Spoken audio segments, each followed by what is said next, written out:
Justo he escuchado entre ayer y hoy día dos periodistas hablar de no es una pericia de oficio, con cierto matiz no tan adecuado, cuando las pericias, tanto de oficio como de parte, deben cumplir estándares técnicos, protocolos, el enfoque científico, esas exigencias que esto significa, entre otros, además de los principios ya mencionados.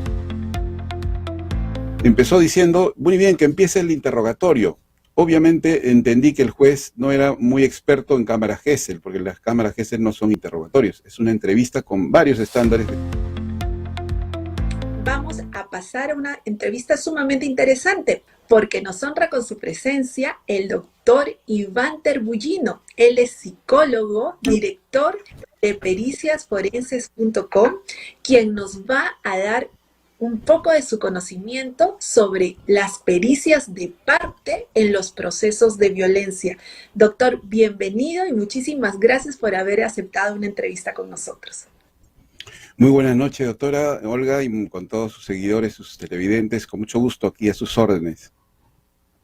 Doctor, entonces empezamos el programa porque entiendo el tiempo es tirano y su agenda es recargada y realmente esta entrevista ha tenido mucha acogida y muchas personas están esperando este espacio. Vamos a iniciar con una primera pregunta. ¿Qué debemos entender las personas de a pie por una pericia psicológica en un proceso judicial?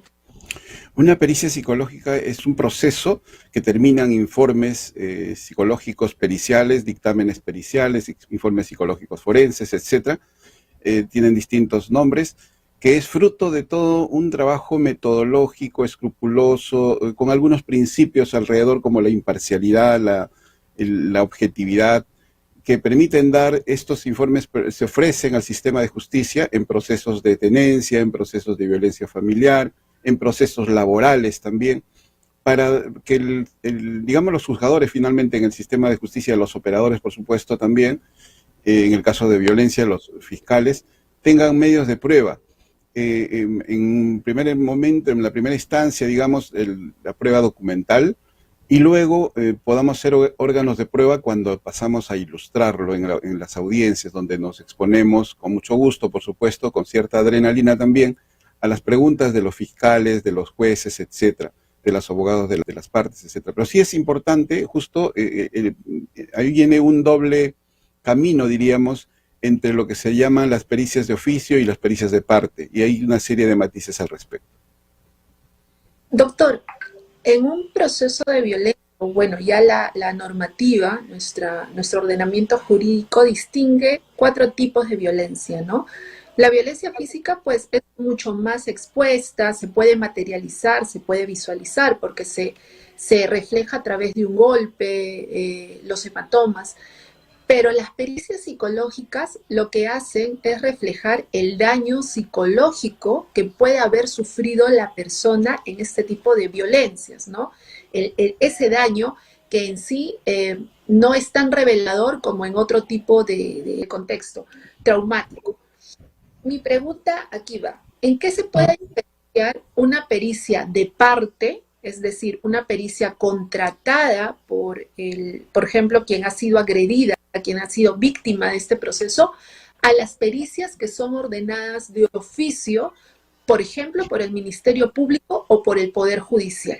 Importante esta precisión, sobre todo en este contexto nacional donde todos estamos viendo, por ejemplo, el caso de una pericia fonética, fonológica, de audio en general, donde justo he escuchado entre ayer y hoy día dos periodistas hablar de no es una pericia de oficio, con cierto matiz no tan adecuado, cuando las pericias, tanto de oficio como de parte, deben cumplir estándares técnicos, protocolos, el enfoque científico, esas exigencias que esto significa, entre otros, además de los principios ya mencionados. Es bueno precisar para que, por un lado, no se vaya a menospreciar a las pericias de parte, ya sea de cualquier especialidad en general. Lo que sí hay que, obviamente, cuidar, y cada perito ya tiene su propia marca, su propia responsabilidad ética, etcétera, de que estas no sean, justamente porque son pagadas, tengan esa parcialización, esa falta de objetividad, etcétera. Eso por un lado.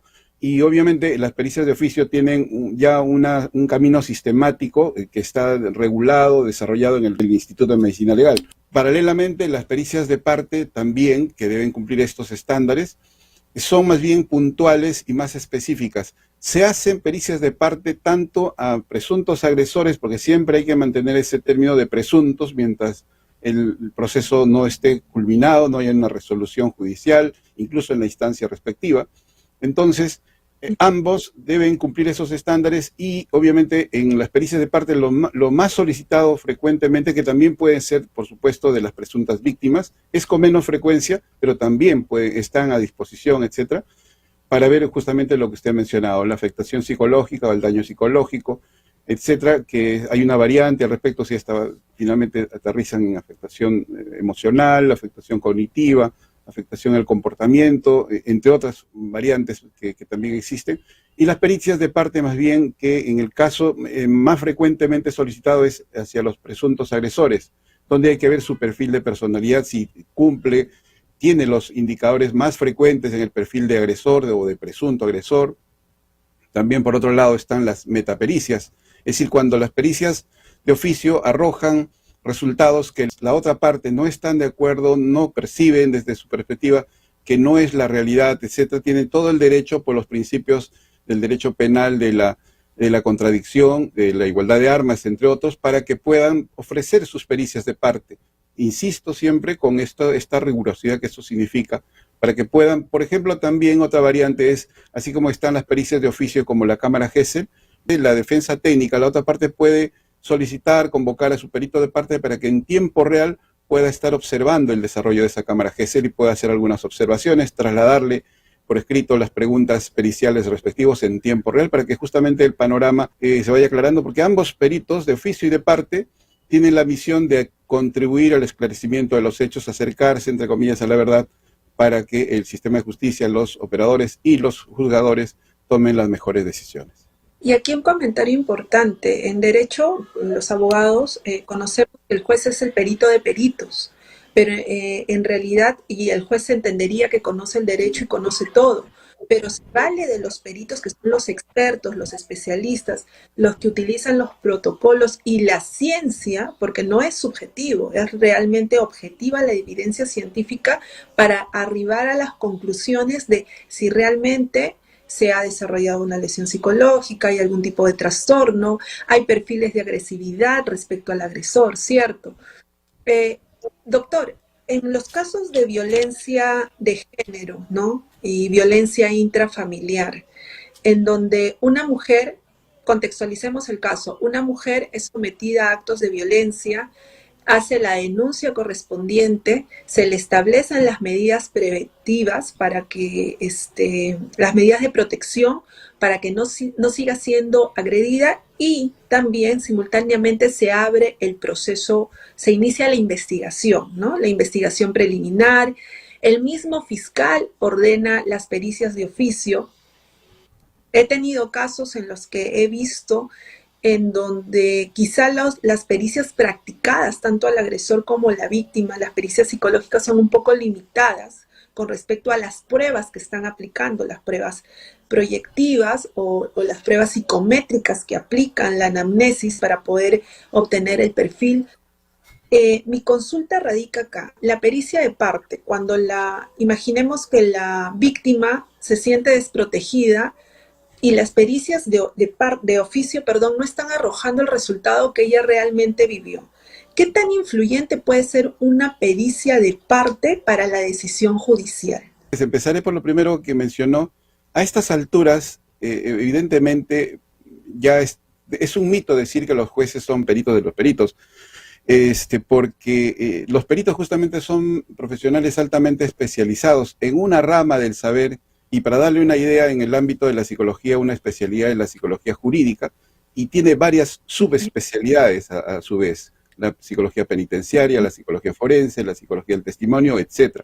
Entonces, que alguien en estos tiempos, con el desarrollo de la ciencia, ahora con la disponibilidad de información, incluso de distintos artículos científicos que diario se publican, evidentemente ya no hay un experto en todas las materias. Eso ya es un mito, a diferencia de los tiempos de los filósofos griegos, cuando la información era muy escasa, digamos, y obviamente alguien podía intuir que algo conocía del mundo y de los saberes. En ese sentido, los jueces, porque hace más o menos 6 meses recuerdo haber participado en una cámara Gesell, anecdóticamente digo esto porque me refiero a que hace 6 meses ocurrió, hace 2 días estaba en una cámara Gesell, pero el juez empezó, porque los jueces cuando estas son como pruebas anticipadas dirigen la cámara Gesell, donde deben garantizarse, por supuesto, todos los estándares de un pequeño juicio. Entonces, empezó diciendo, muy bien, que empiece el interrogatorio. Obviamente entendí que el juez no era muy experto en cámara Gesell, porque las cámaras Gesell no son interrogatorios, es una entrevista con varios estándares que sería largo explicar, pero que ya daba a entender, y felizmente nunca más he vuelto a escuchar, hace 6 meses fue la única vez, y ya los jueces entiendo que saben, incluso alguna vez impidieron la presencia del perito de parte, cosa que tampoco se ha repetido ya hace varios meses, los jueces sacan la resolución respectiva, etc. Eso respecto a lo primero.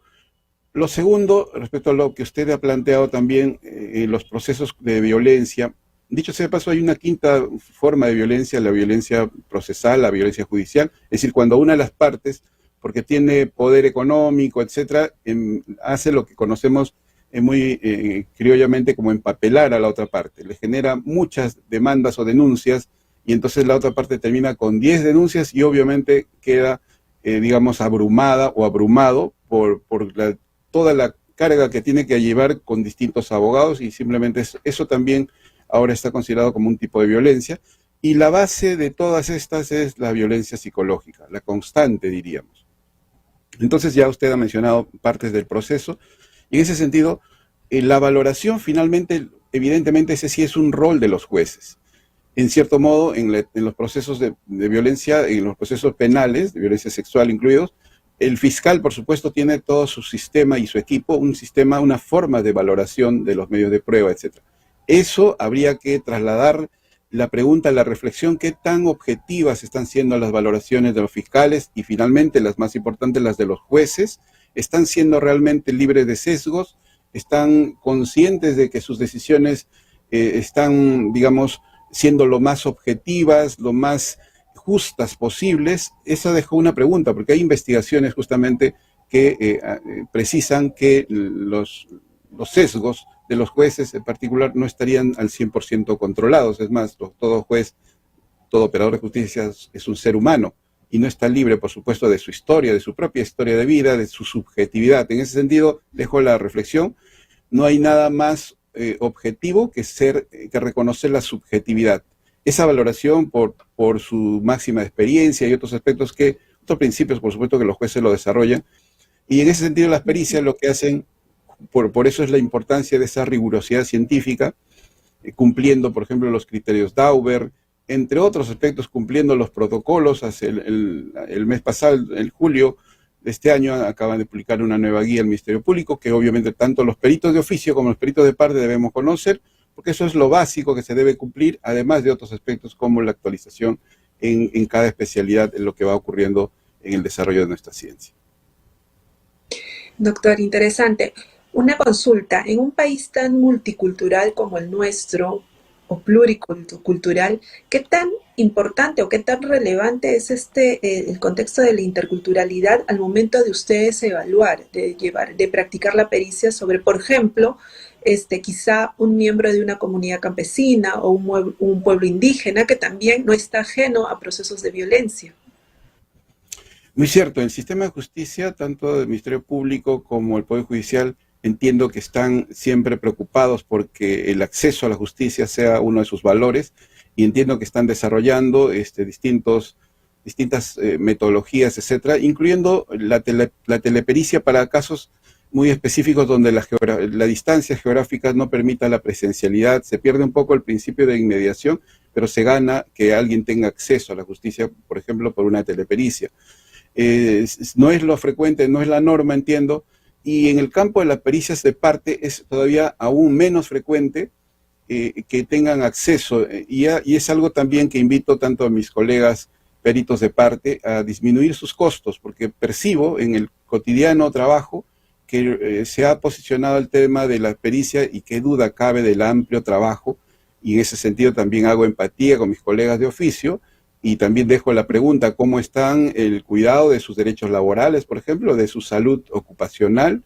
¿Y cómo está esa sobrecarga laboral a mis colegas de oficio? Porque entiendo, como perito de parte, toda la carga cognitiva, la carga que esto significa, el estrés y demás, porque hay plazos que cumplir, hay plazos donde se van a cumplir las etapas procesales y las pericias tienen que estar antes de esa fecha para que los abogados la comprendan, luego hagan los escritos respectivos y las actúen.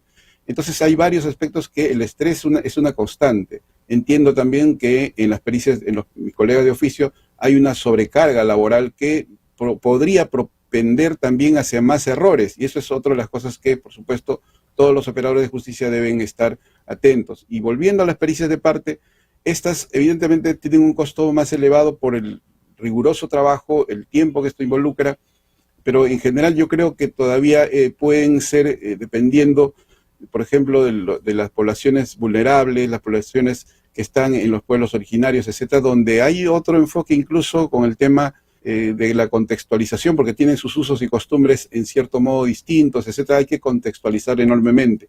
Ahí más bien tenemos mucho más retos pendientes, yo diría, tanto los peritos de oficio como los de parte. Doctor, alegando a su juicio crítico, ¿usted cree que nuestros jueces, nuestros magistrados, están realmente preparados para interpretar de una manera adecuada pericias tan técnicas como las que ustedes presentan? Esa es una muy buena pregunta. Yo diría la que podría invitar a mayor reflexión, tanto no solo a los jueces, sino a los propios fiscales.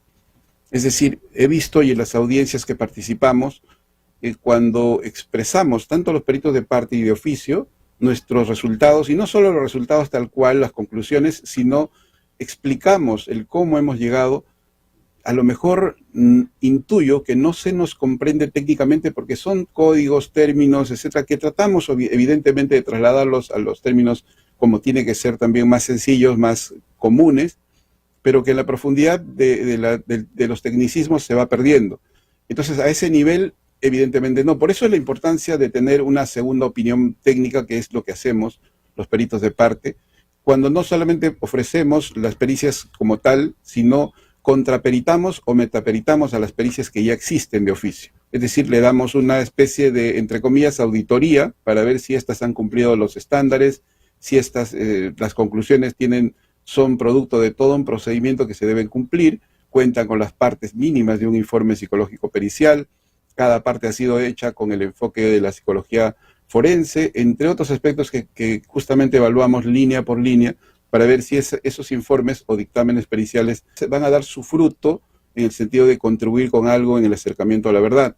Y esa es la importancia de una segunda opinión técnica, diríamos así, para que se pueda juzgar con mayor precisión técnicamente, porque estamos hablando en muchos casos de la privación de la libertad de algunas personas, no solo de indemnizaciones, sino de situaciones graves como la mencionada. Es cierto, tienen en sus manos realmente una decisión judicial que puede impactar en la libertad de las personas, ¿no? Es un trabajo bastante delicado.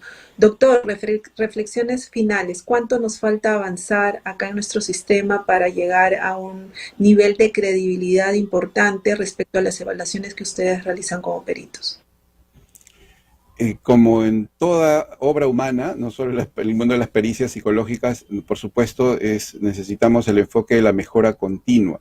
Y esto es particularmente es algo que me agrada mucho de esta especialidad, que no acabamos de aprender, es permanente, no es, digamos, la exigencia. Además, cuando uno se presenta en las audiencias, pues uno tiene que presentar, en mi caso, egresado de 2 maestrías, una de ellas en psicología jurídica y forense, estamos actualmente en el doctorado, y más de 20 diplomados, 30 cursos de especialidad, y esto sigue, y esto va a seguir, digamos, es parte de la naturaleza de esta especialidad, donde más bien la reflexión es, donde está pendiente mucho, y espero que no sea por digamos, intereses secundarios como pagos, bonos, etcétera, que realmente los fiscales en particular sean persecutores del delito, pero cumpliendo todos los principios, la legalidad, etcétera. Ellos lo conocen muy bien, pero que se cumpla para que no se vuelva una especie de justicia parcializada, porque eso no sería justicia. Y termino con esta reflexión. Algo que va a ayudar mucho a la salud mental de la población en general es que sienta que su sistema de justicia funciona. La justicia no solo es reparadora, la justicia previene y cuida la salud mental. Cuando tenemos una sociedad cuyos sistemas, todos en general, y esto gestionados desde el Estado, desde el gobierno, los tres poderes, etcétera, y en el poder en particular, que es todo el tema de la justicia, están siendo garantizados con estándares, y ahora existe tecnología, existe formas, de muchas de estas, la reflexión entonces va, la invocación también a las autoridades para que se empleen la mejor calidad en los procesos, por ejemplo, periciales, se garantice mediante el acceso a los recursos, las pruebas psicológicas actualizadas, que esto, por ejemplo, pasa por el presupuesto del Ministerio Público, para que finalmente se tenga este sistema de justicia garantizado y que la población, por supuesto, se vea beneficiada y sienta que sus impuestos están siendo bien utilizados, ¿no? Y ha salido una nueva norma donde los que emitimos recibo por honorarios ahora debemos agregar el 2%. Bueno, eso tiene que estar bien garantizado para que justamente la sociedad sea sostenible y tengamos mayor felicidad. Doctor, me quedo con esa reflexión. El derecho y la psicología realmente caminan de la mano, ¿no? La salud mental y la defensa de nuestros derechos. Doctor, muchísimas gracias por compartir sus amplios conocimientos con nosotros. El tiempo ha sido bastante tirano y su agenda también recargada. Por favor, ¿dónde lo podemos encontrar para los televidentes que nos están escuchando y quisieran contactarlo? Muchas gracias, doctora. A usted reitero mi gratitud por su gentil invitación, por supuesto a su equipo de producción y a su medio. Y por supuesto los pueden encontrar y van a encontrar también videos y demás en www.periciaspsicológicas.com. Muchas gracias, muy gentil por su entrevista. Muchísimas gracias, doctora. Hasta una nueva oportunidad. Las puertas del programa siempre van a estar abiertas para usted. Muy bien, amigos. El doctor Iván es director de periciaspsicológicas.com, tiene una amplia trayectoria y ya dio sus datos de contacto para quienes quieran contactarlo. Nos vamos a una breve pausa comercial y seguimos con el programa.